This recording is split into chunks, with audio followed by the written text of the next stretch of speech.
स्वागत है आप सभी का आपके अपने YouTube channel Shukla study point में। मैं शिवम शुक्ला आप सभी दोस्तों का हार्दिक स्वागत करता हूं। आज की वीडियो के माध्यम से हम लोग चर्चा करेंगे हिस्ट्री के मॉडल पेपर के बारे में। आप लोगों ने कल देखा होगा HIS 203 का मॉडल पेपर, और आज की वीडियो के माध्यम से हम चर्चा करेंगे HIS 204 के मॉडल पेपर के बारे में। ठीक है, यहीं से आपकी परीक्षा में प्रश्न आने वाले हैं। आपको बता दूं, कल तो एक आध दो प्रश्न आपके थोड़ा सा बाहर से आ गए, एक आध दो प्रश्न की बात करो, बाकी सभी फंसे होंगे। और लेकिन आज के वीडियो को देखने के बाद में आपका एक भी प्रश्न छूटेगा नहीं। दीनदयाल उपाध्याय गोरखपुर विश्वविद्यालय में हिस्ट्री में दो पेपर पढ़ने होते हैं। पहला पेपर जो था वो हिस्ट्री ऑफ मॉडर्न वर्ल्ड का था, 1453 से लेकर के 1848 तक। और जो दूसरा पेपर है हिस्ट्री ऑफ मॉडर्न वर्ल्ड, वो 1848 से 1950 तक है। तो आज हम 1848 से 1950 से बनने वाले बहुत ही महत्वपूर्ण प्रश्न, जो कि विश्व इतिहास से बनने वाले हैं। विश्व के इतिहास में 1848 और 1848 से 1950 यानी लगभग 100 वर्षों के इतिहास में क्या हुआ, और वहाँ से बनने वाले लगभग 150 से अधिक ऑब्जेक्टिव टाइप के प्रश्नों पर चर्चा करूंगा। इससे बाहर कुछ नहीं आएगा, ये बात आप ध्यान रखेंगे। बहुत ही महत्वपूर्ण यह लेक्चर होगा, आप वीडियो को अंत तक जरूर देख लीजिएगा। आपको बता दूं, हमारा एक दूसरा चैनल है BA करेकर। तो BA करेकर पर मैंने 300 जो मतलब कि आपका जो 203 वाला कोड का पेपर था, मतलब जो आपका आंसर की है उसको मैंने डाल दी है। ठीक है, ये चाहिए 203 का जो आंसर की है, यानी कि जो पेपर हुआ है उसको सॉल्व करवा करके मैंने BA करेकर चैनल पर डाल दिया है। तो उसको आप लोग देख लीजिएगा, उस लिंक को, मतलब कि उसको आप देख लीजिए जा करके। BA करेकर चैनल पर आप जाएंगे, ठीक है, तो आपको मिल जाएगा, क्या मिल जाएगा, आपको आंसर की मिल जाएगी। तो आप मिला लीजिएगा कितने प्रश्न आपने सही करके आए हैं। चले, अब ये प्रश्न आपकी स्क्रीन पर आ चुका है। बहुत ही महत्वपूर्ण ये सब प्रश्न है, देखेंगे। प्रश्न है, जर्मनी के आर्थिक राष्ट्रवाद, जर्मनी में आर्थिक राष्ट्रवाद का पिता किसे माना जाता है? जर्मनी में आर्थिक राष्ट्रवाद का मतलब आर्थिक राष्ट्रवाद का पिता या आर्थिक राष्ट्रवाद का जनक किसे कहा जाता है जर्मनी का? तो इसको किसको कहते हैं? फ्रेडरिक लिस्ट को कहते हैं। फ्रेडरिक लिस्ट को जर्मनी के आर्थिक राष्ट्रवाद का पिता कहा जाता है। इसका डी ऑप्शन करेक्ट आंसर होगा। अगला प्रश्न आपसे बन सकता है, जर्मन राष्ट्रीय सभा का आयोजन कहाँ होता था? जर्मन राष्ट्रीय सभा का आयोजन होता था फ्रैंकफर्ट में। फ्रैंकफर्ट में होता था। फ्रैंकफर्ट जो है ये एक प्रकार से जर्मनी में पड़ता है, और जर्मन राष्ट्रीय सभा का आयोजन यहीं पर होता था। एक पार्लियामेंट है यहीं पर, ठीक है। जर्मनी की जो पार्लियामेंट है फ्रैंकफर्ट में ही है। 18 मई 1848 से 30 मई 1849 तक, ठीक है, ये जर्मन राष्ट्रीय सभा का आयोजन हुआ करता था, मतलब हुआ था। तो इसका बी ऑप्शन करेक्ट आंसर होगा। जर्मन राष्ट्रीय सभा को किस नाम से जाना जाता था? जर्मन राष्ट्रीय सभा को किसके नाम से जाना जाना जाता था भाई? तो जर्मन राष्ट्रीय सभा को असेंबली के नाम से जानते हैं। ऑप्शन नंबर इसका ए करेक्ट आंसर होगा। कहीं कहीं पर आपको डायल भी मिलता है। अगला क्वेश्चन आप देखेंगे, जर्मन साम्राज्य पर ऑस्ट्रिया का आधिपत्य कब से कब तक था? बताएं। जर्मन साम्राज्य पर ऑस्ट्रिया का आधिपत्य कब से कब तक था? तो 1815 से लेकर के 1850 तक जर्मन साम्राज्य पर ऑस्ट्रिया का आधिपत्य था। इन सभी प्रश्नों को ध्यान रख लीजिएगा, बहुत ही महत्वपूर्ण प्रश्न है। अगला प्रश्न है, ऑस्ट्रिया का चांसलर कौन था? ऑस्ट्रिया का चांसलर था कौन था भैया इनमें से? मैटरनिक जो था ये ऑस्ट्रिया का चांसलर था। ऑप्शन नंबर इसका सी करेक्ट आंसर होगा। क्लास लेते लेते आपको बता दूं बहुत बोलना पड़ रहा है, तो इस समय जो है थोड़ा सा वर्ड जो है सही से नहीं निकल पा रहे हो, तो उसके लिए माफ़ी चाहूँगा। अगला प्रश्न है आपकी स्क्रीन पर आ चुका है, फ्रैंकफर्ट संविधान सभा का गठन कब किया गया था? तो इस सभा का जो गठन किया गया था 1848 में किया गया था, 18 मई को, ठीक है। और कब तक चला था ये? तो 30 मई तक चला था, 1849 तक, ठीक है। अगला प्रश्न है, विलियम प्रथम के शासन में प्रशा का रक्षा मंत्री कौन था? बढ़िया प्रश्न है। विलियम प्रथम के शासन में जो प्रशा का रक्षा मंत्री था वो बालरून हुआ करता था। कौन था? बालरून। ऑप्शन नंबर सा करेक्ट आंसर होगा। अगला प्रश्न, विलियम प्रथम के समय प्रशा का सेनापति कौन था? तो विलियम प्रथम के समय प्रशा का जो सेनापति था वो वान माल्टेक था। वान माल्टेक सेनापति था, और बालरून जो था ये रक्षा मंत्री था। अगला प्रश्न, बिस्मार्क प्रशा का चांसलर कब बना था? बिस्मार्क जो है प्रशा का चांसलर कब बना था भाई? तो बिस्मार्क जो है प्रशा का चांसलर बनता है 1862 में। Option number C correct answer होगा। तो ऐसे ही प्रश्नों को आपको समझने, मतलब कि ये मैं ऐसे ही प्रश्नों को बताने का प्रयास करूंगा, तीव्र गति से आगे बढ़ूंगा, ताकि आपकी परीक्षा के लिए जो महत्वपूर्ण प्रश्न उसको अच्छे तरीके से बता पाऊँ। अच्छा, एक पुस्तक है सिस्टम ऑफ पॉलिटिकल इकोनॉमी, किसने लिखी है? सिस्टम ऑफ पॉलिटिकल इकोनॉमी पुस्तक के लेखक कौन है? फ्रेडरिक लिस्ट महोदय ने इस पुस्तक को लिखा है, ये बात आप ध्यान रखेंगे। ओके, आगे देखेंगे। प्रश्न आपकी स्क्रीन पर आ चुका है, विलियम प्रथम ने बाजीगर कहा था, किसको कहा था बाजीगर? तो विलियम प्रथम ने बिस्मार्क को बाजीगर कहा था। किसने? विलियम प्रथम ने बाजीगर किसको कहा था? बिस्मार्क को कहा था। सी ऑप्शन करेक्ट आंसर होगा। अगला प्रश्न है, किस युद्ध में ऑस्ट्रिया ने प्रसा के आगे आत्मसमर्पण कर दिया था? बताएं, किस युद्ध में ऑस्ट्रिया ने प्रसा के आगे आत्मसमर्पण कर दिया था? तो सेरोजेवा के युद्ध में ऑस्ट्रिया ने प्रसा के आगे आत्मसमर्पण कर दिया था। सी ऑप्शन इसका करेक्ट आंसर होगा। अगला प्रश्न, सेरेजोवा का युद्ध कब हुआ था? सेरेजोवा का युद्ध हुआ था 23 अगस्त 1866 में। Option number C correct answer हो जाएगा। ओके, ये बात ध्यान रखेंगे। अच्छा, सेरेजोवा का जो युद्ध हुआ था किसके किसके बीच में हुआ था? तो ऑस्ट्रिया और प्रसा के बीच में युद्ध हुआ था। प्राग संधि कब हुई थी? 1866 में प्राग संधि हुई थी। ये बात ध्यान रखेंगे। सेडान का युद्ध कब हुआ था? 1870 में सेडान का युद्ध हुआ था फ्रांस और प्रसा के बीच में। ठीक है, ध्यान रखेंगे, ये सब प्रश्न भी परीक्षा में आ सकते हैं। ओके, अच्छा बताएं, फ्रेंको प्रेशियन युद्ध कब शुरू हुआ था? 15 जुलाई 1870 को फ्रेंको प्रेशियन युद्ध शुरू हुआ था। ये लगभग 10 महीनों तक ये युद्ध चला था। ये बात आप ध्यान रखेंगे। आगे देखते हैं, अगला क्वेश्चन आपकी स्क्रीन पर आ चुका है, बहुत ही जबरदस्त प्रश्न है। ज़ैलबोरिन क्या था? ज़ैलबोरिन एक आर्थिक संघ है। ऑप्शन नंबर इसका ए करेक्ट आंसर होगा, मतलब संघ था। अगला प्रश्न, ज़ैलबोरिन संघ की स्थापना कब की गई थी? तो इसकी स्थापना 1834 में की गई थी। ए ऑप्शन इसका करेक्ट आंसर था। अगला प्रश्न आपसे बन सकता है कल, कालसवाद नियम पारित किए गए। कालसवाद नियम कब पारित किए गए थे? 1815 में पारित किए गए थे। ए ऑप्शन करेक्ट आंसर होगा।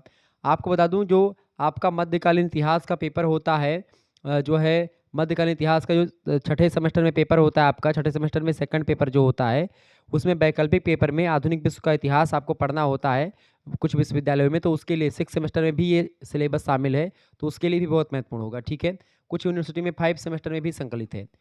अगला क्वेश्चन, तो कालसवाद नियम पारित किए गए थे कब? कालसवाद नियम पारित हुए थे 1815 में। ए ऑप्शन राइट आंसर होगा।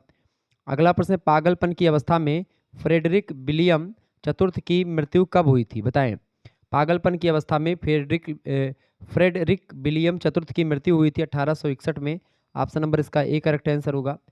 अगला प्रश्न आपसे बन सकता है, फ्रेडरिक विलियम चतुर्थ की मृत्यु के बाद शासक कौन बना? तो कैसर विलियम प्रथम बने थे। कैसर विलियम प्रथम, option number B correct, A correct answer होगा। अगला प्रश्न, राजाभिषेक के समय विलियम प्रथम की आयु कितनी थी? तो विलियम प्रथम की आयु कितनी थी भैया? राजाभिषेक के समय 64 वर्ष की थी। सा ऑप्शन करेक्ट आंसर होगा इसका। लंदन की संधि कब हुई थी? लंदन की संधि 1852 में हुई थी। Option number A correct answer होगा इसका। अगला प्रश्न है, डेनमार्क का राजा फ्रेडरिक सप्तम की मृत्यु कब हुई? तो डेनमार्क का राजा फ्रेडरिक सप्तम की मृत्यु हुई थी 1863 में। ऑप्शन नंबर इसका आ करेक्ट आंसर होगा। अगला प्रश्न, 30 अक्टूबर 1866 को वियना संधि हुई थी। कब हुई थी वियना संधि? 30 अक्टूबर 1866 को हुई थी। किसके किसके बीच में हुई थी? ऑस्ट्रिया और डेनमार्क के बीच में हुई थी। ए ऑप्शन इसका राइट आंसर होगा। ये प्रश्न बहुत ही महत्वपूर्ण है, परीक्षा में आएगा कल। अगला प्रश्न, गेस्टाइन समझौता कब हुआ था? ये भी प्रश्न आएगा। गेस्टाइन समझौता हुआ था आपका 14 अगस्त 1865 को। ऑप्शन नंबर इसका ए राइट आंसर होगा। ठीक है, नेक्स्ट क्वेश्चन आप देखेंगे, प्रश्न बहुत ही महत्वपूर्ण है आपकी परीक्षा की दृष्टि से, फटाफट से आप लोग देखने का प्रयास करेंगे। यूनियन ऑफ इटली की घोषणा कब की गई थी? बताएं, यूनियन ऑफ इटली, फटाफट से आप लोग बताने का प्रयास करेंगे। यूनियन ऑफ इटली की स्थापना कब की गई थी? तो यूनियन ऑफ इटली की स्थापना करी गई थी 1815 ईस्वी में। ऑप्शन नंबर इसका दा करेक्ट आंसर हो जाएगा। ये बात आप ध्यान रखेंगे। नेक्स्ट क्वेश्चन है, इटली के गुप्त क्रांतिकारी दलों में सरप्रमुख कौन सा था? तो इटली के गुप्त क्रांतिकारी दलों में सरप्रमुख था कार्बोनरी दल। ऑप्शन नंबर इसका बी करेक्ट आंसर होगा। अगला प्रश्न, इटालवी राष्ट्रवाद का मसीहा कौन था? इटालवी राष्ट्रवाद का मसीहा जोसेफ मेज़नी को मानते हैं, मेज़नी को। ऑप्शन नंबर इसका बी राइट आंसर होगा। नेक्स्ट क्वेश्चन आप देखेंगे, जोसेफ मेज़नी का जन्म कहाँ हुआ था? जोसेफ मेज़नी का जन्म हुआ था जिनेवा में। जिनेवा नहीं, जिनेवा स्विट्जरलैंड में पड़ता है। जिनोबा एक है, जिनोबा। जिनोबा जो है ये जोसेफ मेज़नी का जन्म स्थान है। जोसेफ मेज़नी का जो है जोसेफ मेज़नी थे, इनका जन्म जिनोबा में हुआ था। जिनेवा जिनोबा पड़ता है आपका इटली में। कहाँ पर पड़ता है? इटली में पड़ता है जिनोबा। ठीक है, 22 जून को इनका जन्म हुआ था 1807 ईस्वी में मेज़नी का जन्म। ठीक है, प्रश्न परीक्षा में आ सकता है। अगला प्रश्न, मेज़नी ने नेपुल्स विद्रोह का दमन कब किया था? तो मेज़नी ने नेपुल्स विद्रोह का दमन कब किया था? 1821 ईस्वी में मेज़नी ने नेपुल्स विद्रोह का मतलब कि दमन किया था, खत्म किया था उसको। बी ऑप्शन करेक्ट आंसर होगा। अगला प्रश्न, देश की दुर्दशा के प्रतीक के रूप में मेज़नी ने कैसा वस्त्र धारण करना शुरू किया था? बताएं, फटाफट से आप लोग बताने का प्रयास करेंगे। देश की दुर्दशा के प्रतीक के रूप में मेज़नी ने कैसा वस्त्र धारण करना शुरू किया था? तो काला वस्त्र धारण करना शुरू किया था। बी ऑप्शन इसका राइट आंसर होगा। अगला प्रश्न, जोसेफ मेज़नी ने किस विद्रोह में सक्रिय रूप से भाग लिया था? किस विद्रोह में भाग लिया था? 1830-31 के विद्रोह में, बी ऑप्शन। अगला प्रश्न, जोसेफ मेजनी ने, तो वही फिर आ गया 6 महीने। प्रश्न, जोसेफ मेजनी ने किस विद्रोह के बाद 6 माह कारावास में बिताए थे? 1830-31 के विद्रोह के बाद में। अगला प्रश्न, जोसेफ मेजनी ने किस नई पार्टी की स्थापना करी थी? न्यू पार्टी की स्थापना, किस न्यू पार्टी की स्थापना करी थी जोसेफ मेजनी ने? यंग इटली की स्थापना करी थी। किसकी? यंग इटली यानी युवा इटली। ऑप्शन नंबर इसका ये करेक्ट आंसर होगा। बहुत ही महत्वपूर्ण प्रश्न है, आपसे पूछेगा यंग इटली की स्थापना किसने करी थी, तो आप बताएंगे जोसेफ मेजनी ने। ठीक है, परीक्षा में प्रश्न आ सकता है ये। अगला प्रश्न, युवा इटली यानी यंग इटली जो पार्टी है, इसमें किस उम्र के लोग भर्ती होते थे? तो 18 से 40 वर्ष के लोग। ऑप्शन नंबर इसका सी करेक्ट आंसर होगा। अगला प्रश्न, युवा इटली पार्टी का मुख्य उद्देश्य क्या था? तो यंग इटली या युवा इटली पार्टी का जो मुख्य उद्देश्य था, इटली से विदेशी आधिपत्य को समाप्त करना, संयुक्त गणतंत्र स्थापित करना, ये दोनों था। सी ऑप्शन इसका करेक्ट आंसर होगा, उपरोक्त दोनों। मेजनी को किस सिद्धांत में गहरी आस्था थी? मेजनी को जन संप्रभुता के सिद्धांत में गहरी आस्था थी। ऑप्शन नंबर इसका बा करेक्ट आंसर होगा। बहुत ही महत्वपूर्ण प्रश्न है। अगला प्रश्न, जोसेफ मेजनी की प्रमुख पुस्तक का क्या नाम है? ड्यूटीज ऑफ मैन, ये इसकी प्रमुख पुस्तक है मेजनी की, बी ऑप्शन। तो प्रश्न आपसे पूछा जा सकता है ड्यूटीज ऑफ मैन पुस्तक के लेखक कौन है? तो जोसेफ मेजनी है। अगला क्वेश्चन आपके स्क्रीन पर आ चुका है, फटाफट से आप लोग देखेंगे। प्रश्न है, चतुर्मुख समझौता, चतुर्मुख समझौता जो हुआ है कब हुआ, बताएं। ये प्रश्न बहुत ही महत्वपूर्ण प्रश्न है आपकी परीक्षा की दृष्टि से। अच्छा, एक पुस्तक है the civil and moral primary of इटलियस, ये पुस्तक किसने लिखी है?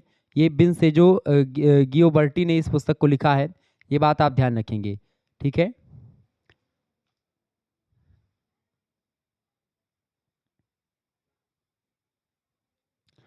आगे देखा जाए। अच्छा, इटली के एकीकरण में सबसे बड़ा बाधक कौन सा देश था? ऑस्ट्रिया था। ओके, आगे देखेंगे। अगला क्वेश्चन आपकी स्क्रीन पर आ चुका है, फटाफट से आप लोग देखने का प्रयास करेंगे। बहुत ही जबरदस्त क्वेश्चन है। चतुर्मुख समझौता जो हुआ था, चतुर्मुख समझौता कब हुआ था? नवंबर 1815 में हुआ था। ए ऑप्शन इसका राइट आंसर होगा। चतुर्मुख समझौते के तहत कौन सा सम्मेलन हुआ था? चतुर्मुख समझौते के तहत जो सम्मेलन हुआ था वो था एक्स ला सापेल की संधि। ऑप्शन नंबर बा करेक्ट आंसर होगा।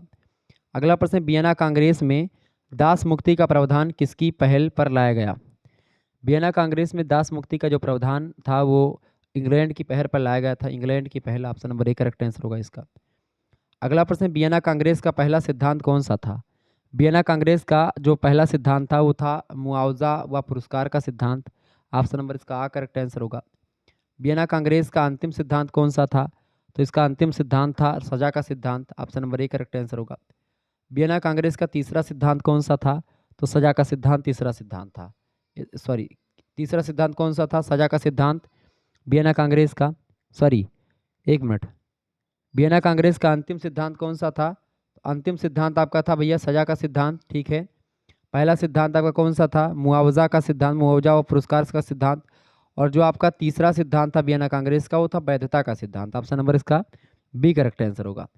नेक्स्ट क्वेश्चन है, एक्स ला शक्ति का पहला सम्मेलन किसके प्रस्ताव पर हुआ था? तो ये हुआ था मेटरनिक के प्रस्ताव पर। ऑप्शन नंबर इसका बी राइट आंसर होगा। बढ़िया प्रश्न परीक्षा की दृष्टि से आ सकता है। अगला प्रश्न, वियना कांग्रेस में किसके अधिकारों को किस से सौंप दिया गया था, बताएं। वियना कांग्रेस के में अधिकार किसके अधिकारों को किसको सौंप दिया गया था? तो देखिए, नेवल्स के राज्य पुर्तगाल और स्पेन सभी के अधिकारों को सौंप दिया गया था। D option. अगला प्रश्न, वियना कांग्रेस ने किस राज्यों को उनके शासकों को सौंपा, बताएं। तो वियना कांग्रेस ने किस राज्यों को उनके शासकों को सौंपे? स्पेन, पुर्तगाल, नेपल्स, इन सभी के राज्यों, मतलब इन सभी राज्यों को उनके शासकों को सौंप दिया था। डी ऑप्शन करेक्ट आंसर होगा।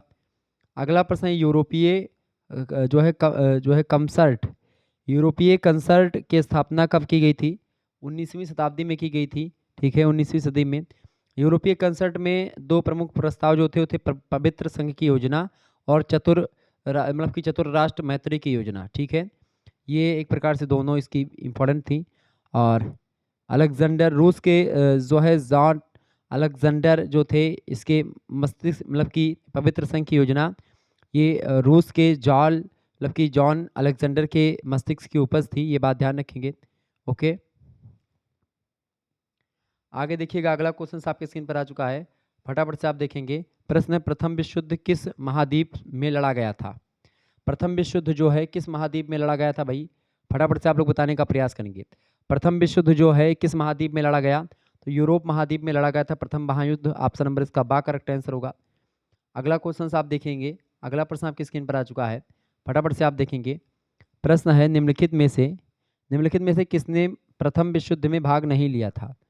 तो पुर्तगाल ने प्रथम विश्व युद्ध में भाग नहीं लिया था, बाकी जर्मनी, इंग्लैंड और फ्रांस ये प्रथम विश्व युद्ध में भाग लेने वाले देश हैं। आपको यहाँ पर लिखा हुआ दिख रहा होगा को करिकुलर मास्टर, ये एक चैनल है जो कि मैंने बनाया है। आपको आपकी यूनिवर्सिटी से रिलेटेड, जैसे जो है दीनदयाल उपाध्याय गोरखपुर विश्वविद्यालय से रिलेटेड बहुत सारी वीडियोस आपको यहाँ पर मिलेंगी। आने वाले समय में आप 5th सेमेस्टर में जाएंगे, 6th सेमेस्टर में जाएंगे तो आपको को करिकुलर कोर्स से रिलेटेड, इसके अलावा आपकी सब्जेक्ट से रिलेटेड जो आपका ये कोड वाला पेपर आपका तमाम होता है 203, फिर 305, 306, 306, 7, 8, ये सब आपको जो आपकी तैयारी होगी आगे के सेमेस्टर की वो आपको वहाँ पर विधिवत तरीके से होगी, ठीक है। बाकी शुक्ला स्टडी पॉइंट और बीए करिकुलर पर तो तैयारी हो ही रही है, लेकिन आप इस चैनल पर जाएंगे तो इस चैनल पर आपको बहुत ही एक बेहतर जानकारी के साथ तैयारी करवाई जाएगी। तो ये चैनल अभी बनाया है मैंने नया, तो आप इसको सब्सक्राइब कर लीजिएगा, सभी दोस्तों से भी बता दीजिएगा इस चैनल को सब्सक्राइब कर लें, ठीक है। को करिकुलर मास्टर बेसिकली को करिकुलर परीक्षाओं की तैयारी के लिए बनाया गया है। अगला क्वेश्चन आप देखेंगे, इंग्लैंड प्रथम विश्व युद्ध में कब शामिल हुआ? इंग्लैंड प्रथम विश्व युद्ध में कब शामिल हुआ था भैया? तो इंग्लैंड प्रथम विश्व युद्ध में कब शामिल हुआ था? इंग्लैंड प्रथम विश्व युद्ध में शामिल हुआ था 8 अगस्त 1914 को। ऑप्शन नंबर इसका सा करेक्ट आंसर होगा। अगला प्रश्न, युद्ध के हर जाने के रूप में जर्मनी से कितनी राशि मांग की गई थी, बताएं। युद्ध के हर जाने के रूप में जर्मनी से 6 अरब 50 करोड़ रुपए की राशि मांग की गई थी युद्ध के बाद में, प्रथम विश्व युद्ध के बाद में, जब वर्साई की संधि हुई थी उसके बाद में। बी ऑप्शन राइट आंसर होगा। अंतर्राष्ट्रीय क्षेत्र में प्रथम विश्व युद्ध का सबसे बड़ा योगदान क्या था? अंतर्राष्ट्रीय क्षेत्र में प्रथम विश्व युद्ध का सबसे बड़ा योगदान था राष्ट्रसंघ की स्थापना हो गई थी, ठीक है। लेकिन राष्ट्रसंघ भी आगे चल करके भंग हो जाता है। बी ऑप्शन राइट आंसर होगा। रूस जापान के बीच में युद्ध कब तक चला था? तो रूस और जापान के बीच में युद्ध जो चला था 1904 से 1905 तक चला था। इसका ए ऑप्शन करेक्ट आंसर होगा। अगला प्रश्न, मोरक्को संकट कब सामने आया? मोरक्को संकट जो था 1906 में सामने आया। ऑप्शन नंबर इसका ए करेक्ट आंसर हो जाएगा। अगला प्रश्न आप देखेंगे, जर्मनी ने फ्रांस पर हमला कब किया? जर्मनी ने फ्रांस पर हमला कब किया था? 3 अगस्त 1914 को जर्मनी ने फ्रांस पर हमला किया था। बी ऑप्शन करेक्ट आंसर होगा। वर्साई की संधि जो हुई थी कब हुई थी? वर्साई की संधि जो हुई थी भैया 28 जून 1919 को वर्साई की संधि हुई थी। वर्साई की संधि किसके किसके बीच में हुई थी? तो वर्साई की संधि जो हुई थी भैया ये जर्मनी और मित्र राष्ट्रों के बीच में हुई थी। इसमें जर्मनी चूंकि हार गया तो जर्मनी पर बहुत ज़्यादा एक प्रकार से थोपे गए थे चीज़ें, और जर्मनी को एक प्रकार से बहुत ज़्यादा नुकसान हुआ था इस संधि के द्वारा।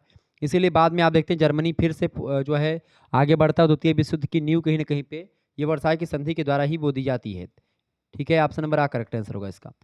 ऑस्ट्रिया के राजकुमार फर्डिनेंड की हत्या जो है कहाँ हुई थी? तो सेरा जेवो में जर्मनी, मतलब ऑस्ट्रिया के राजकुमार फर्डिनेंड की हत्या हुई थी। बोस्निया का एक शहर है सेराजेवो, यहीं पर 28 जून 1914 को इसकी हत्या हो जाती है। इसके बाद से प्रथम विश्व युद्ध की शुरुआत यहीं से शुरू हो जाती है, ठीक है, ध्यान रखेंगे। प्रथम विश्व युद्ध 4 वर्षों तक लड़ा गया, 1914 से 1918 तक प्रथम विश्व युद्ध लड़ा गया था। ये बात आप ध्यान रखेंगे। 28 जुलाई 1914 से एक प्रकार से शुरुआत होती है प्रथम विश्व युद्ध की, ठीक है, क्लियर, ये बात आप ध्यान रखेंगे। ओके, आगे बढ़ते हैं। अगला प्रश्न आपकी स्क्रीन पर, अगला प्रश्न, पेरिस शांति सम्मेलन का प्रथम अधिवेशन कब हुआ था? बताइएगा सभी लोग। बहुत ही इंपॉर्टेंट क्वेश्चन है ये सब। पेरिस शांति सम्मेलन जो हुआ था उसका प्रथम अधिवेशन कब हुआ था, बताएंगे सभी लोग। अच्छा, धुरी राष्ट्रों में आपका जो है उसका नेतृत्व जर्मनी ने किया था। धुरी राष्ट्रों का एक प्रकार से आप देखेंगे जर्मनी, इटली, ऑस्ट्रिया, हंगरी ये सब इसमें शामिल थे। बाकी आपके जो मित्र राष्ट्र थे उसमें आपके इंग्लैंड, पोलैंड और ये सब, मतलब इंग्लैंड, अमेरिका, ठीक है, रूस, ये सब शामिल थे, ठीक है। रूस अमेरिका एक ही तरफ थे। अच्छा, आपसे पूछेगा कि भारत किस तरफ था, तो आप क्या बताओगे?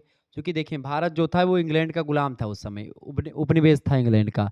तो जिधर इंग्लैंड होगा तो इंग्लैंड मित्र राष्ट्रों की तरफ से था, तो भारत भी मित्र राष्ट्रों की तरफ से लड़ रहा था, ठीक है, ये बात आप ध्यान रखेंगे। प्रश्न अगला आपकी स्क्रीन पर आ चुका है, पेरिस शांति सम्मेलन का प्रथम अधिवेशन कब हुआ था? पेरिस शांति सम्मेलन का प्रथम, अच्छा जापान भी धुरी राष्ट्रों की तरफ था, ठीक है, द्वितीय विश्व युद्ध में। पेरिस शांति सम्मेलन का प्रथम अधिवेशन कब हुआ था? 18 जनवरी 1919 को। ऑप्शन नंबर इसका आ करेक्ट आंसर होगा, मतलब सा करेक्ट आंसर होगा। निम्नलिखित में से किन किन देशों ने भाग लिया था? निम्नलिखित में से पेरिस शांति सम्मेलन में किन किन देशों ने भाग लिया था? अमेरिका, इटली, फ्रांस सभी ने लिया था। डी ऑप्शन करेक्ट आंसर होगा। अगला प्रश्न, पेरिस शांति सम्मेलन का औपचारिक उद्घाटन किसने किया? पेरिस शांति सम्मेलन का औपचारिक उद्घाटन किसने किया? तो किसने किया था? पुआंकार ने किया था। Option number A correct answer होगा। अगला प्रश्न, पेरिस शांति सम्मेलन का उद्घाटन औपचारिक रूप से कब किया गया था? औपचारिक रूप से 8 जनवरी 1919 को ही एक प्रकार से इसका उद्घाटन कर दिया गया था औपचारिक रूप से, लेकिन जो है इसका जो प्रथम सम्मेलन हुआ था, प्रथम अधिवेशन हुआ था 18 जनवरी को हुआ था 1919 में, ठीक है। अगला क्वेश्चन आप देखेंगे, न्यू दिल्ली की संधि, न्यू दिल्ली की संधि किस वर्ष हुई थी? न्यू दिल्ली की संधि जो हुई थी 27 नवंबर 1919 को हुई थी। बी ऑप्शन राइट आंसर होगा। सेंट जर्मेन की संधि किस वर्ष हुई थी? सेंट जर्मेन की संधि 10 सितंबर 1919 को हुई थी। Option number A correct answer हो जाएगा। सेंट जर्मन की संधि ऑस्ट्रिया और मित्र राष्ट्रों के बीच में हुई थी, ये बात आप ध्यान रखेंगे। अगला क्वेश्चन आपकी स्क्रीन पर आ चुका है, जर्मनी ने आत्मसमर्पण कब किया था? जर्मनी ने आत्मसमर्पण 5 नवंबर 1918 को किया था। बी ऑप्शन इसका राइट आंसर होगा। अगला प्रश्न, वर्साय की संधि की आलोचना करते हुए किसने कहा था कि यह संधि पत्र ना होकर के 20 वर्ष का विराम काल है? यह कथन किसका है? जनरल फास का है। Option number A correct answer होगा इसका। अगला प्रश्न, किसे शेर और वयोवृद्ध केसरी की संज्ञा दी जाती है? तो शेर और वयोवृद्ध केसरी किसको कहा जाता है बताएं? तो क्लेमांसु को कहा जाता है। ए ऑप्शन राइट आंसर होगा। ट्रियानो की संधि किसके साथ हुई थी? ट्रियानो की संधि हुई थी हंगरी और मित्र राष्ट्रों के बीच में। हंगरी और मित्र राष्ट्रों के बीच में ट्रियानो की संधि, ऑस्ट्रिया और मित्र राष्ट्रों के बीच में सेंट जर्मेन की संधि, ठीक है, ये बात आप ध्यान रखेंगे। ओके, अगला प्रश्न, ट्रियानो की संधि कब हुई थी? ट्रियानो की संधि 4 जून 1920 को हुई थी। ए ऑप्शन राइट आंसर होगा। सेंट जर्मेन की संधि किस देश के बीच में हुई थी? तो ऑस्ट्रिया और मित्र राष्ट्रों के बीच में। बी ऑप्शन राइट आंसर होगा। आगे देखिएगा, अगला प्रश्न आपकी स्क्रीन पर आ चुका है। प्रश्न है जो है, रूस राष्ट्र संघ का सदस्य जो है किस वर्ष बना था? राष्ट्र संघ की बात हो रही, संयुक्त राष्ट्र संघ की नहीं, राष्ट्र संघ, ठीक है, राष्ट्र संघ बताएं। राष्ट्र संघ की स्थापना 10 जनवरी 1920 को हुई थी।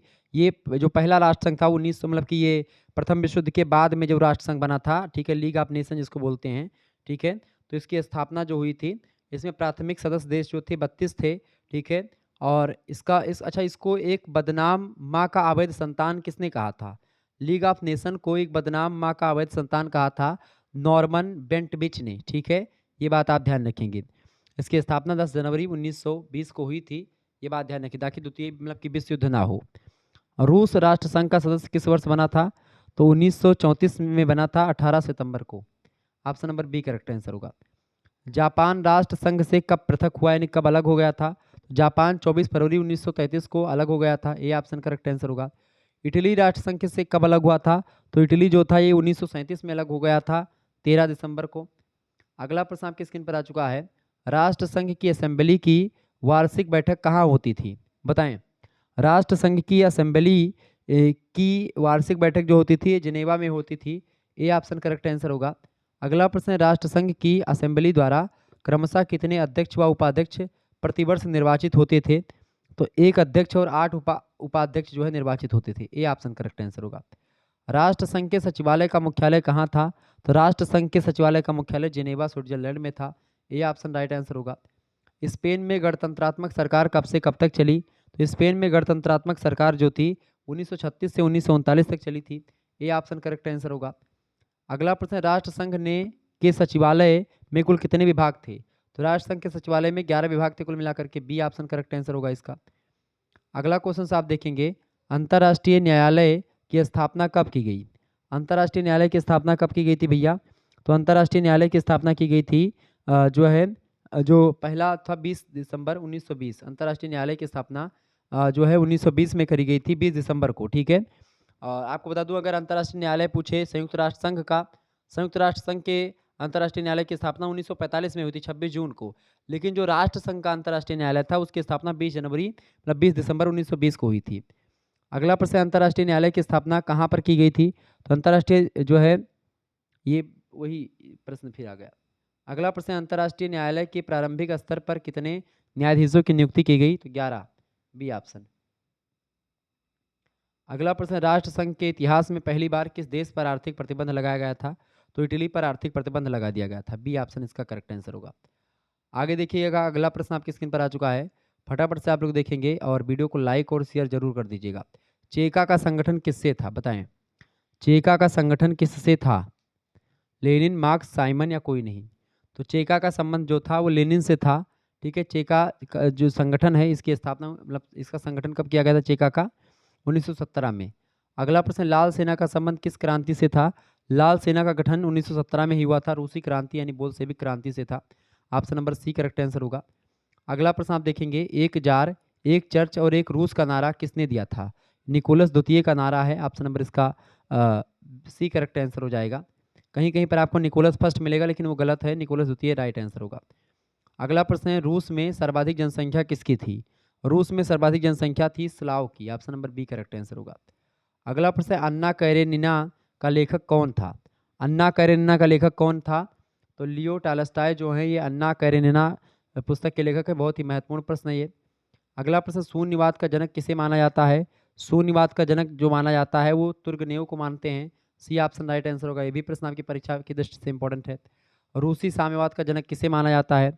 रूसी साम्यवाद का जनक माना जाता है प्लेखानोव को। ये भी प्रश्न परीक्षा की दृष्टि से बहुत महत्वपूर्ण है। अगला क्वेश्चन आप देखेंगे, सोशल डेमोक्रेटिक दल की स्थापना कब की गई? सोशल डेमोक्रेटिक दल की स्थापना 1903 में की गई थी, बी ऑप्शन राइट आंसर होगा इसका। अगला प्रश्न, अस्थायी प्रगति के सिद्धांत का प्रवर्तक कौन था? अस्थायी प्रगति के सिद्धांत का प्रवर्तक था Trotsky, option number C right answer होगा। युद्ध का अंत करो का नारा किसने दिया? युद्ध का अंत करो का नारा दिया था प्रथम विश्व युद्ध, मतलब ये नारा जो दिया था किसने दिया था? युद्ध का अंत करो, लेनिन ने दिया था। कब दिया था ये नारा? युद्ध का अंत करो नारा कब दिया गया था? तो ये दिया गया था प्रथम विश्व युद्ध के दौरान, option number B right answer हो जाएगा। अगला प्रश्न आपसे बन सकता है, कार्ल मार्क्स का आजीवन साथी कौन रहा? तो फ्रेडरिक एंजल्स जो रहे हैं ये कार्ल मार्क्स के आजीवन साथी रहे हैं, बी ऑप्शन राइट आंसर हो जाएगा। अगला प्रश्न आपकी स्क्रीन पर आ चुका है, फटाफट से आप लोग देखने का प्रयास करेंगे। इंपॉर्टेंट है, एक बार वीडियो को लाइक और चैनल को सब्सक्राइब जरूर कर दीजिए। जितने भी लोग हमारे साथ नए जुड़ रहे हैं सभी, लेनिन का पूरा नाम क्या था? व्लादिमीर इलियच मूलियानोव लेनिन, ठीक है, इनका पूरा नाम ये था। आगे देखते हैं, अगला प्रश्न आपकी स्क्रीन पर आ चुका है, बताएं। प्रश्न आपकी स्क्रीन पर आ चुका है, निम्नलिखित में से कौन निरंकुशतावाद का पोषक है? बताएं, निरंकुशतावाद का पोषक कौन है? तो हाब्स, मैकियावेली और नीत्शे, ये सब निरंकुशतावाद के पोषक हैं, डी ऑप्शन करेक्ट आंसर होगा उपरोक्त सभी। फांसीवाद का पूजक कौन है? फांसीवाद का पूजक, फांसीवाद पूजक है किसका? अनुशासन का, ए ऑप्शन राइट आंसर होगा। फांसीवाद का प्रभाव, मतलब फांसीवाद पर किसका प्रभाव पड़ा है? आदर्शवाद का प्रभाव पड़ा है, ऑप्शन नंबर इसका सा करेक्ट आंसर होगा। अगला प्रश्न, मुसोलिनी सदैव ठीक करता है, यह कथन किसका है? मुसोलिनी सदैव ठीक करता है, यह कथन मुसोलिनी का ही है, option number B correct answer होगा। आगे देखिएगा, अगला प्रश्न आपकी स्क्रीन पर आ चुका है, फटाफट से आप देखने का प्रयास करेंगे। किसे हीगल का राजनीतिक शिशु कहा जाता है? हीगल का राजनीतिक शिशु कहा जाता है मुसोलिनी को, option number B correct answer होगा। आयात कुछ नहीं निर्यात कुछ नहीं का नारा किसका है? आयात कुछ नहीं निर्यात कुछ नहीं, ये नारा फांसीवादियों का है, ऑप्शन नंबर बा करेक्ट आंसर होगा। प्रश्न अगला है, इटली या तो अपना विस्तार करे या नष्ट हो जाए, यह किसने कहा था? इटली या तो अपना विस्तार करे या नष्ट हो जाए, ये मुसोलिनी का ही कथन है, ऑप्शन नंबर इसका आ करेक्ट आंसर होगा। अगला क्वेश्चन आप देखेंगे, निम्न में से कौन हिटलर का समर्थक फांसीवादी था? बताएं, कौन हिटलर का समर्थक फांसीवादी था? तो रोजनबर्ग जो था ये हिटलर का समर्थक भी था और फांसीवादी भी था, ये ऑप्शन राइट आंसर हो जाएगा। अगला प्रश्न, फांसीवाद को अंततः किस क्षेत्र में सिर झुकाना पड़ा? तो फांसीवाद को जो है धार्मिक क्षेत्र में सिर झुकाना पड़ा, ऑप्शन नंबर इसका ए करेक्ट आंसर होगा। आगे देखेंगे, फांसीवाद में सिंडिकेट शब्द का क्या अर्थ होता है? फांसीवाद में सिंडिकेट शब्द का अर्थ होता है व्यावसायिक संगठन, डी ऑप्शन राइट आंसर होगा। फांसीवाद राज्य के किस सिद्धांत में विश्वास रखता है? तो फांसीवाद जो है ये सावेवी सिद्धांत में विश्वास रखता है, ऑप्शन नंबर इसका सा करेक्ट आंसर होगा। अगला प्रश्न है आपकी स्क्रीन पर आ चुका है, जो है मैकबर्न के मत में फांसीवाद का स्रोत क्या है? मैकबर्न के मत में फांसीवाद का स्रोत है परंपरावाद, ऑप्शन नंबर इसका ए राइट आंसर था। आगे देखेंगे, अगला क्वेश्चन आपकी स्क्रीन पर आ चुका है, हिटलर ने म्यूनिख में सावरकर सरकार के विरुद्ध विद्रोह किस वर्ष किया था? बताएं, बढ़िया प्रश्न है। हिटलर ने म्यूनिख में सरकार के विरुद्ध विद्रोह किस वर्ष किया था? 1923 में किया था, ये बात ध्यान रखेंगे। अच्छा, नाजी पार्टी ने अपना 25 सूत्रीय कार्यक्रम किस वर्ष पेश किया था? 1920 में पेश किया था। हिटलर का जन्म कब हुआ था? 20 अप्रैल 1889 को हुआ था। कहाँ पर हुआ था? ऑस्ट्रिया में हुआ था। इसका पूरा नाम क्या था? एडोल्फ हिटलर पूरा नाम था। ठीक है, ये बात आप ध्यान रखेंगे। ओके। जर्मनी की सेना में हिटलर कब शामिल हुआ था? 1914 में शामिल हुआ था। तो हिटलर ने म्यूनिख में सरकार का विरुद्ध विद्रोह कब किया था? 1923 में किया था। सी ऑप्शन राइट आंसर होगा। अगला प्रश्न, मीन कैंप यानी मेरा संघ नामक पुस्तक किसने लिखा? मीन कैंप यानी मेरा संघ पुस्तक को लिखा हिटलर ने। ऑप्शन नंबर इसका ए करेक्ट आंसर होगा। अगला क्वेश्चन से, हिटलर ने मीन कैंप नामक पुस्तक किस वर्ष लिखा था? तो 1925 में लिखा था। ऑप्शन नंबर इसका सी राइट आंसर होगा। अगला क्वेश्चन से, हिटलर जर्मनी का चांसलर किस वर्ष बना? तो हिटलर जर्मनी का चांसलर बना था 1933 में। इसका ए ऑप्शन राइट आंसर होगा। नाजी पार्टी की स्थापना सबसे पहले हुई थी, बताएं। नाजी पार्टी की स्थापना सबसे पहले हुई थी म्यूनिख में। कब हुई थी? म्यूनिख में कब हुई थी? 20 फरवरी को हुई थी 1920 में। ठीक है। अगला क्वेश्चन आपकी स्क्रीन पर आ चुका है। जर्मनी ने पोलैंड पर आक्रमण कब किया था? जर्मनी ने पोलैंड पर आक्रमण किया था 1 सितंबर 1939 को। ऑप्शन नंबर इसका आ करेक्ट आंसर होगा। अगला प्रश्न, वर्साय की संधि, प्रश्न आपकी स्क्रीन पर आ चुका है। वर्साय की संधि 20 साल का संधि का एक युद्ध विराम था, यह कथन किसका है? फटाफट से आप लोग बताने का प्रयास करेंगे, बताएं। वर्साय की संधि 20 साल का संधि का युद्ध विराम था। वर्साय की संधि 20 साल का संधि का युद्ध विराम था, यह कथन किसका है? फटाफट से आप लोग बताने का प्रयास करेंगे। यह कथन किसका है भैया? इंपॉर्टेंट प्रश्न आपकी परीक्षा की दृष्टि से, फटाफट से आप लोग बताने का प्रयास करेंगे। इसका राइट आंसर क्या हो जाएगा, बताएंगे सभी लोग?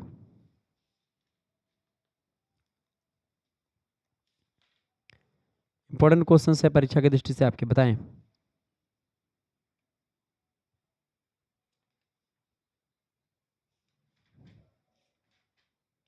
बताइए।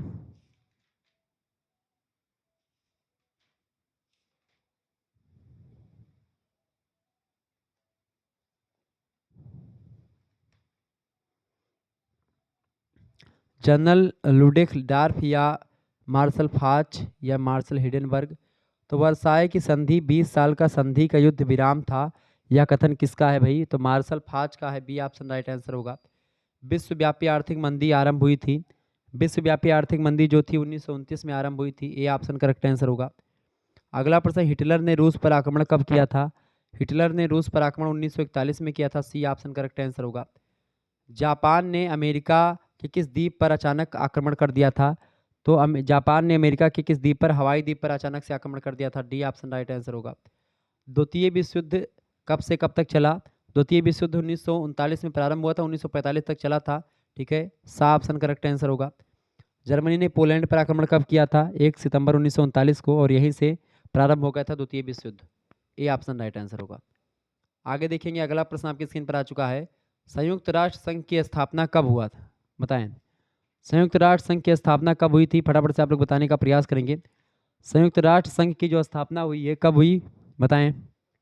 संयुक्त राष्ट्र संघ की स्थापना हुई थी 24 अक्टूबर 1945 को। ऑप्शन नंबर इसका ए करेक्ट आंसर होगा। अगला प्रश्न, संयुक्त राष्ट्र दिवस कब मनाया जाता है? संयुक्त राष्ट्र दिवस 24 अक्टूबर को मनाया जाता है। बी ऑप्शन राइट आंसर होगा। वर्तमान में संयुक्त राष्ट्र संघ में कितने सदस्य मतलब देश हैं, बताएं। 193। बी ऑप्शन राइट आंसर होगा। संयुक्त राष्ट्र का समर्थन कितने राज्यों यानी देशों ने दिया? तो जब ये संयुक्त राष्ट्र संघ बना था तो 50 देश थे इसमें। इसी ऑप्शन राइट आंसर हो जाएगा। अगला प्रश्न, संयुक्त राष्ट्र संघ का 193वां देश कौन सा बना? तो दक्षिणी सूडान 193वां देश बना, 2011 में शामिल हुआ है दक्षिणी सूडान। अगला प्रश्न, संयुक्त राष्ट्र संघ का मुख्यालय किस शहर में है? संयुक्त राष्ट्र संघ का मुख्यालय जो है न्यूयॉर्क में है। ये ऑप्शन राइट आंसर होगा। अगला प्रश्न, संयुक्त राष्ट्र संघ का कार्यालय किस वर्ष बन करके तैयार हुआ? संयुक्त राष्ट्र संघ का कार्यालय जो है 1952 में बन करके तैयार हुआ। ये ऑप्शन राइट आंसर हो जाएगा। एक बार फिर से बता रहा हूँ, जो EHIS 203 वाला जो आंसर की है वो आपको BA करिकुलर चैनल पर मिल जाएगी। कहाँ पर भैया? BA करिकुलर पर आपको मिल जाएगी इसकी आंसर की, आप देख लीजिएगा। ठीक है, और को करिकुलर चैनल पर आपको और तमाम प्रकार के सब्जेक्ट की वीडियो आपको मिलेगी आपकी यूनिवर्सिटी से रिलेटेड, तो आप इस चैनल को सब्सक्राइब कर लीजिएगा। अगला प्रश्न है को करिकुलर मास्टर को और BA करेकर को। अगला प्रश्न, संयुक्त राष्ट्र संघ के कितने अंग हैं? संयुक्त राष्ट्र संघ के कितने अंग हैं भैया? तो संयुक्त राष्ट्र संघ के 6 अंग हैं। कौन कौन से? पहला है आपका महासभा, दूसरा है सुरक्षा परिषद, तीसरा है आपका जो है आर्थिक और सामाजिक परिषद, चौथा आपका है ट्रस्टीशिप परिषद, पांचवा आपका है अंतर्राष्ट्रीय न्यायालय, छठा है आपका सचिवालय। ठीक है, ये 6 अंग हैं संयुक्त राष्ट्र संघ के। ऑप्शन नंबर इसका ए करेक्ट आंसर हो जाएगा। बहुत ही इंपॉर्टेंट प्रश्न है। आगे देखिएगा, अगला प्रश्न है महासभा की प्रथम बैठक कब हुई? महासभा की प्रथम बैठक फटाफट से आप लोग बताने का प्रयास करेंगे। महासभा की प्रथम बैठक हुई थी भैया 10 जनवरी 1946 को। 10 जनवरी 1946 ऑप्शन में कहीं नहीं दिख रहा, तो डी ऑप्शन इसका लगा देंगे, कोई नहीं। अगला प्रश्न, संयुक्त राष्ट्र संघ की कार्य करने वाली भाषाएं कितनी हैं? 6 भाषाओं में काम करता है संयुक्त राष्ट्र संघ। ठीक है, उनमें से हिंदी भाषा नहीं है। 6 भाषाएं कौन कौन सी हैं? पहली अरबी, दूसरी है आपकी चीनी, तीसरी अंग्रेजी, चौथी फ्रेंच है, पांचवी रूसी और छठवीं आपकी स्पेनिश। ये 6 भाषाएं हैं, अरबी, चीनी, अंग्रेजी, फ्रेंच, स्पेनिश और रूसी। ठीक है, देखिए अंतर्राष्ट्रीय न्यायालय का मुख्यालय कहाँ पर स्थित है? तो अंतर्राष्ट्रीय न्यायालय का जो मुख्यालय है हेग, नीदरलैंड में स्थित है। ये ऑप्शन करेक्ट आंसर हो जाएगा। अगला प्रश्न, विश्व की लघु संसद के नाम से किसे जाना जाता है? विश्व की लघु संसद के नाम से महासभा को जानते हैं, ध्यान रखेंगे इस बात को। एक बात और अब मैं आपको बता दूं, राष्ट्र संघ जो है वो प्रथम विश्व युद्ध के बाद में बनाया गया था, जो बाद में भंग हो गया द्वितीय विश्व युद्ध में। ठीक है, फिर द्वितीय विश्व युद्ध के बाद में जो है इसकी स्थापना करी जाती संयुक्त राष्ट्र संघ की। ठीक है, ध्यान रखिएगा इस बात को। तो उसके बारे में यहाँ पर प्रश्न ये चल रहा है। अगला प्रश्न, संयुक्त राष्ट्र संघ संयुक्त राष्ट्र महासचिव का कार्यकाल जो होता है कितने वर्ष का होता है? संयुक्त राष्ट्र महासचिव का कार्यकाल होता है 5 साल का। Option number D correct answer होगा। अगला प्रश्न है और लास्ट प्रश्न है, अंतर्राष्ट्रीय न्यायालय की स्थापना कब हुई थी? अंतर्राष्ट्रीय न्यायालय की स्थापना 26 जून 1945 को हुई थी। सी ऑप्शन राइट आंसर हो जाएगा। तो इन प्रश्न को आप 2-3 बार इस वीडियो को फिर से देख लीजिएगा, आपके लिए बहुत ही महत्वपूर्ण ये वीडियो है। ठीक है, तो निश्चित तौर पर आपके समझ में सारी बातें आ गई होंगी। फिर अगला जो सब्जेक्ट होगा आपका, आगे का जो सब्जेक्ट जो भी होगा, उस सब्जेक्ट की वीडियो जल्द ही आपके समक्ष आ जाएगी।